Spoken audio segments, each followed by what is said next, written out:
obviously we saw a very different side to Bay in the What If episode. Uh-oh. Yes.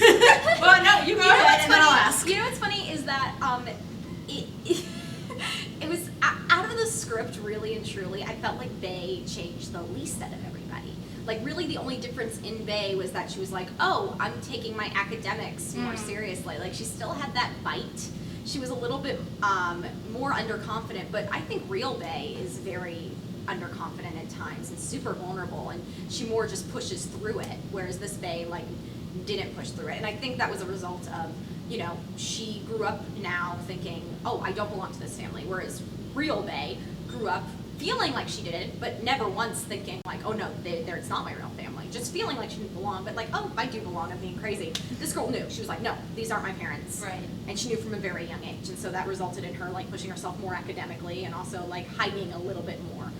Bay hides, but Bay hides behind. Well, really stirring up a lot of drama.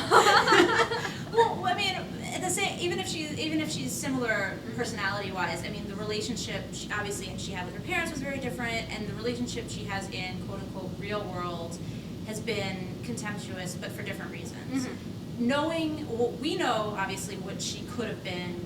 She doesn't, but she knows what happened to John in both, because it happened in both universes. Does that affect what happened to him? Does that affect their relationship and how maybe they relate to each other, or the family unit relates to each other going forward? Oh, as far as the heart attack goes? As far as the heart attack, and also as far as, I mean, he has this idea of what Bay could have been. Exactly. Does he relate to her differently now? Well, yeah, I think John and Bay never saw eye to eye, even before the switch. They didn't really, like, Catherine, you know, is happy homemaker optimist, so she was always, like, trying to make a relationship happen. Bay and John never really had this thing, and it was interesting when they brought Angelo into the mix. My favorite scene of the first season is after Bay stupidly is like, I'm gonna run away to Mexico, what could possibly go wrong, as Bay does. And John comes to find her, and he finally says to her, I love you, my life would not be the same without you. And it's really about her, and like, really and truly, Bay changes so much from the first episode we see her in to the end of that first season. She grows a tremendous amount. And I think throughout all the second season, we really see a different Bay, a Bay that we've grown to love. And what's nice about Bay is that she is difficult, like she's a difficult person.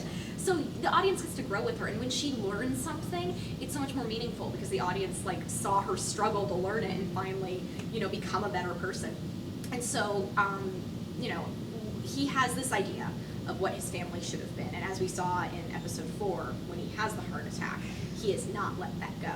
And I think after the heart attack, he actually finally just accepts that this is what life is, and actually this is life for the better. Mm-hmm. In the episode, there's a great moment with Bay and Emmett where they meet anyway. Mm-hmm. And could that be a kind of like in Friends, I don't know if you're a fan. Yes. But, okay, well, the one, you know, the one that could have been where Monica and Chandler got together no matter what, different circumstances, still meant to be. Right, Do exactly. you feel like maybe that's a setup? Well, it's interesting in the What If episode because they don't actually get together in the What If But they episode. still meet in a way that, like, they never should have met. They never should have met. So clearly they're meant to be. They're meant to know each other.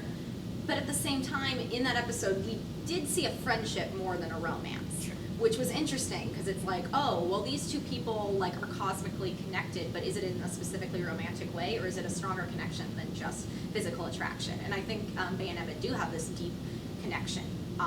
They broke through barriers of not being able to speak with each other. She learned sign language for him. He contemplated speech therapy for her.